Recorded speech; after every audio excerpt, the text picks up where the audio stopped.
They didn't scream or cry. They held a meeting. My mother-in-law, Victoria, spoke of restructuring the family assets while my husband, Mark, stared at his hands. But it was my own sister, Isabel, who delivered the final blow. She slid a stack of papers towards me and said coolly, "This is the official narrative. You just need to sign, in that moment."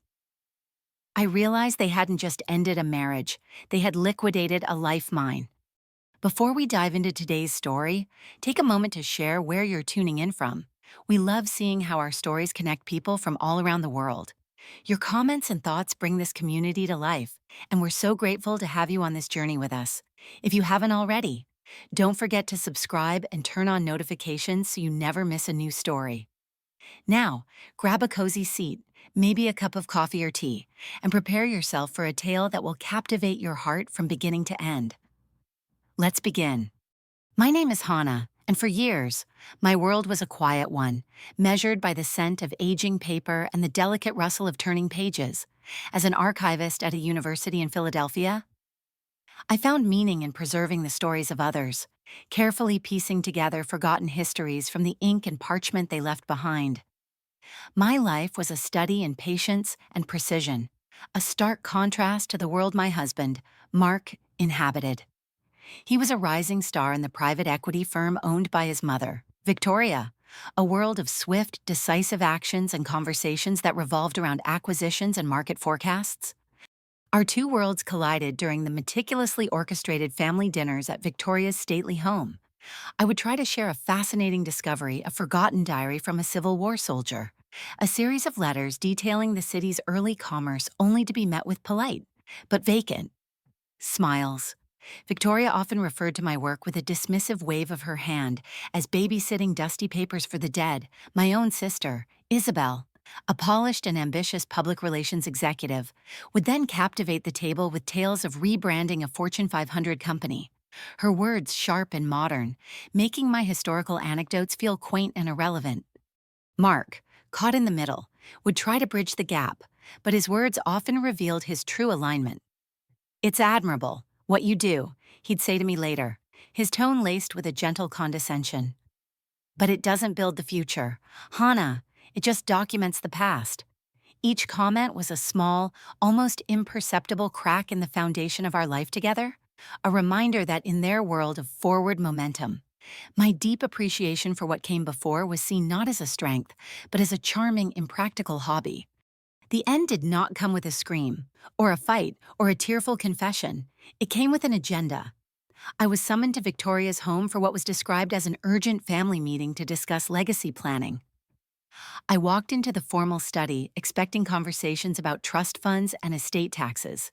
Instead, I found Victoria, Mark, and Isabel seated around the imposing mahogany table, not with celebratory champagne, but with neat stacks of leather-bound folders before them, as if for a corporate board meeting. The air was cold and sterile. Victoria began, her voice devoid of any warmth, using the same tone she used to announce a hostile takeover. "Hannah, as you know, our family is always evaluating its assets and strategic direction for future growth. To maximize our potential, certain restructurings have become necessary." She gestured to the folders. They had prepared a detailed transition plan, a corporate-style severance of my life from theirs. Mark and my sister, Isabel, were to be married, a move they described as a consolidation of their business and social interests. I sat there, frozen, the world narrowing to the polished gleam of the table. They had already drafted a press release detailing our amicable separation, a narrative designed to protect the family's public image. There was also a divorce settlement, generous on the surface, but it came with an ironclad non-disclosure agreement. It wasn't a negotiation, it was a termination. Mark refused to meet my eyes, his gaze fixed on a distant point over my shoulder as he pushed a folder gently across the table toward me. It was Isabel, my own sister, who spoke the words that shattered the last vestiges of my reality. Her voice was the one she used with clients, crisp, professional, and utterly devoid of emotion. "This is the official narrative we will be presenting." "Hannah," she said, "it's clean, it's logical, and it serves the best interests of all parties involved. You just need to sign." They hadn't just ended a marriage. They had liquidated a life, Mine. The days that followed were a blur of calculated coldness. Mark moved out with the help of a professional moving company. The process executed with chilling efficiency. He spoke to me only about logistics, using the detached language of a business transaction. There were no tears, no apologies, just a series of transactions to untangle our shared life. I tried to talk to my parents, hoping for an anchor in the storm, but found only shifting sands. Isabel explained the situation, my mother said. Her voice strained over the phone. She said it was a practical decision for Mark's career. You know your sister, Hannah. She's always been so pragmatic. They chose the daughter who built empires, not the one who preserved them. The betrayal was absolute, leaving me utterly alone. The silence that followed that phone call was heavier than any words they could have spoken. It was the sound of my last bridge burning. With the divorce finalized, I sold what little I had and left Philadelphia behind. The city felt haunted by memories of a life that was no longer mine. I drove south with no destination in mind other than away, and eventually found myself in Charleston, South Carolina. Its cobblestone streets and buildings steeped in history felt like a balm to my fractured soul. It was a city that, like me, valued the past. I rented a small, sparse apartment and took a quiet job at a local library. The anonymity of the stacks a welcome refuge from a world that had judged me and found me wanting. For 2 years, I simply existed. I worked, I paid my bills, and I kept to myself. The wound of their betrayal a constant, dull ache in my chest. I built a wall around my heart, convinced that letting anyone in would only lead to more pain. But the archivist in me, the woman who found stories in the forgotten, could not stay dormant forever. I started a small consulting business on the side, using my expertise to help local families organize their private collections, trace their genealogies, and preserve their own histories. It was quiet work, but it was mine, untethered to anyone else's approval. My reputation grew slowly, by word of mouth among Charleston's old families. They appreciated my quiet competence and deep respect for their heritage. Then came the contract that changed everything. I was hired to archive the private estate of a recently deceased philanthropist, a man whose family had been instrumental in Charleston's history for centuries.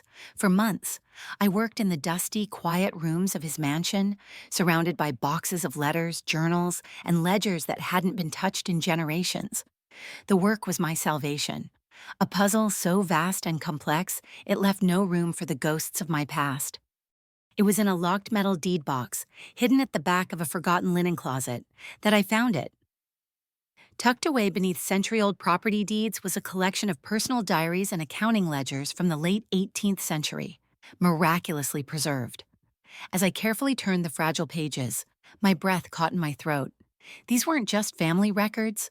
They were a meticulously detailed account of trade routes, secret partnerships, and financial dealings that fundamentally challenged the accepted history of the city's commercial foundations. They revealed forgotten dynasties and exposed the true origins of several prominent fortunes. This wasn't just history, it was a revelation. The historical society I consulted with confirmed my findings after weeks of painstaking verification. The discovery was monumental, sending ripples through the academic community. I had unearthed a piece of unwritten history. A few weeks later, my phone rang. The man on the other end introduced himself as Daniel, a renowned historical author and documentary filmmaker. He had heard about my discovery and was fascinated. He initially hired me as a primary consultant for a documentary he was developing. For several weeks, we spoke for hours on the phone. I shared not just the facts from the ledgers, but the stories behind them, the human dramas of ambition and betrayal that I had pieced together. He was captivated not by what the documents said, but by how I made them speak. One afternoon, he flew to Charleston, over coffee. He pushed a new contract across the table. "Hannah," he said, his voice earnest, "I came here for a consultant, but I found the heart of the story. I don't want you on the sidelines. I want you as my partner. I want you to co-produce this and be its narrator. No one else can tell this story." For the first time since that cold meeting in Victoria's study, someone wasn't just acknowledging my work, they were recognizing its power and placing my voice at the center of the story. The next few years were a whirlwind of creation and rediscovery. Working alongside Daniel, I found a new purpose: Our collaboration on the documentary, which we titled The Charleston Ledger, was a profound creative and intellectual partnership. He saw the storyteller in the archivist, encouraging me to step out from behind the documents and share my passion with the world. He was patient and kind, slowly dismantling the walls I had built around myself. He never pushed, but his steady presence created a space where I felt safe enough to trust again. The film won numerous awards at festivals, and the accompanying book I wrote became a national bestseller. Daniel and I fell in love amidst dusty archives and late-night editing sessions. Our relationship built on a foundation of mutual respect and a shared passion for the truth. He loved the quiet, meticulous parts of me that my former family had disdained. He saw strength in my patience and brilliance in my precision. My small consulting firm evolved. I had become Dr. Hannah Reed, having completed my doctorate online during the quiet years, and my company was now the most sought-after historical preservation consultancy in the country. We worked with museums, universities, and private collectors. I was invited to sit on boards, including the highly influential Charleston Historical Preservation Board. I had built a new life, a new future, from the ashes of the past they had so carelessly discarded. Daniel and I bought a beautiful historic home with a sprawling garden, a place of peace and quiet growth. 7 years after I left Philadelphia, fate orchestrated a meeting I never sought. Victoria and Mark's firm, facing financial headwinds on the East Coast, was looking to expand south. They had set their sights on a prime piece of historic waterfront property in Charleston, a site they planned to demolish to build a sleek, ultra-modern luxury hotel complex. The project was ambitious, lucrative, and required the explicit approval of the very board on which I now sat. I saw their names on the agenda a week before the meeting. Mark and Victoria were scheduled to present their proposal in person. That night, I couldn't sleep. I stood by the window of our study, looking out at the moonlit garden Daniel and I had cultivated. He came and stood beside me, wrapping an arm around my shoulders. "You don't have to do this alone," he said softly. I leaned into him, drawing strength from his presence. "I know," I replied. "This isn't about them anymore. It's about the history they want to erase." A strange calm settled over me, the quiet confidence of someone who knew her ground. They were walking into my world now, a world governed not by market projections, but by the weight of history. They walked into the boardroom with the easy arrogance of people accustomed to getting their way. Victoria looked imperious in a tailored suit, every inch the corporate matriarch. Mark was just a step behind her, his face a mask of practiced confidence, though I could see a faint tension around his eyes. They didn't see me at first. Seated amongst the other board members around the large oak table, the chairman began the proceedings, his voice echoing slightly in the historic chamber. "Good morning. We are here today to review the proposal for the King Street waterfront development before we hear from the developers. As is our custom with sites of this significance, we will begin with a preliminary historical value assessment from our board's lead expert and newest member, Dr. Hannah Reed." I watched as the color drained from Victoria's face, her carefully composed expression faltering for just a second. Mark's confident posture stiffened, his eyes locking with mine across the room in a moment of pure, unadulterated shock. The woman whose work they had dismissed as a quaint hobby, the wife they had systematically erased, was now the gatekeeper to their future. The power dynamic in the room had not just shifted, it had inverted with breathtaking speed. They delivered their presentation, their voices slightly strained. They spoke of sleek glass towers and economic revitalization, flashing architectural renderings that promised to honor the city's past while building its future. It was a slick, polished performance, the kind Isabel would have orchestrated, but their words felt hollow in a room dedicated to preserving authenticity. Then it was my turn. I did not look at them. I addressed the chairman and my fellow board members. In a calm, measured voice, I began my assessment. I spoke of the site's provenance, the layers of history buried beneath its soil. I detailed the 18th century trading post that once stood there, the Civil War-era warehouse whose foundations were likely still intact, the cultural significance of the waterfront to the city's Gullah Geechee community. I used my knowledge, my expertise, the very essence of who I was that they had deemed worthless, to paint a picture of a site too precious to be lost. My voice was steady, filled with the passion I had for my work, a passion they had never understood. I concluded my presentation with a clear, unwavering recommendation. To build a luxury hotel on this land would not be to honor history, I stated. Looking around the table at my colleagues, it would be to permanently erase it. My formal recommendation to this board is not only to deny the development permit, but to immediately begin the process of designating this site for national landmark status, ensuring its protection for generations to come. A quiet murmur went through the room, followed by nods of agreement from my colleagues. I had not raised my voice. I had not mentioned our past. I had simply presented the truth, backed by indisputable research. My professional integrity had done what personal vengeance never could. The project was dead before the vote was even cast. As the meeting adjourned, I gathered my papers. I could feel their eyes on me, burning with a mixture of disbelief and fury as I prepared to leave. Mark approached me, his corporate mask finally crumbling. "Hannah," he began, his voice low. "Can we talk?" Victoria stood a few feet away, watching, her face like stone. "There's nothing to talk about, Mark," I said, my voice gentle but firm. "The board has made its decision based on the historical merits of the site."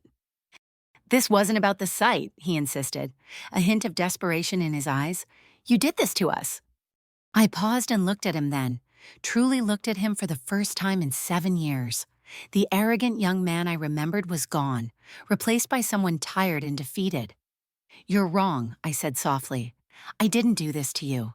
I did this for the city, for the history you never valued. The decision you made 7 years ago was about business. This was my business. That's the only difference." I walked out of that chamber with Daniel by my side, his hand resting gently on the small of my back. I did not look back. I did not need to see their defeat. I had already found my victory, not in their failure, but in my own quiet, unassailable success. My legacy would not be one of bitterness or revenge. It would be written in the books I authored, the histories I preserved, and the truth I had chosen to protect. They thought power was a throne to be seized. They never understood that true power is a garden you cultivate yourself, one that doesn't require anyone else's soil to turn barren for it to bloom. Sometimes, the most profound transformations begin not with a choice, but with a shattering. Life has a way of showing us that the ground we thought was solid was merely a stage for someone else's story. It is in the aftermath, when we are left to sift through the rubble, that we discover what is truly ours. True strength isn't found in building walls to keep the world out, but in cultivating a garden within, a space of knowledge and integrity that no one can ever take away. Success, in its purest form, is not about rewriting the past to prove others wrong, but about writing a future so authentic and fulfilling that the past simply loses its power. Thank you so much for joining us on this incredible journey of resilience and rediscovery. What part of this story resonated with you the most? Share your thoughts in the comments below. We love reading how these stories connect with you. If you were moved by this tale, please show your support by giving it a like, subscribing to our channel, and hitting the notification bell so you never miss another story. We are so grateful to have you in our community.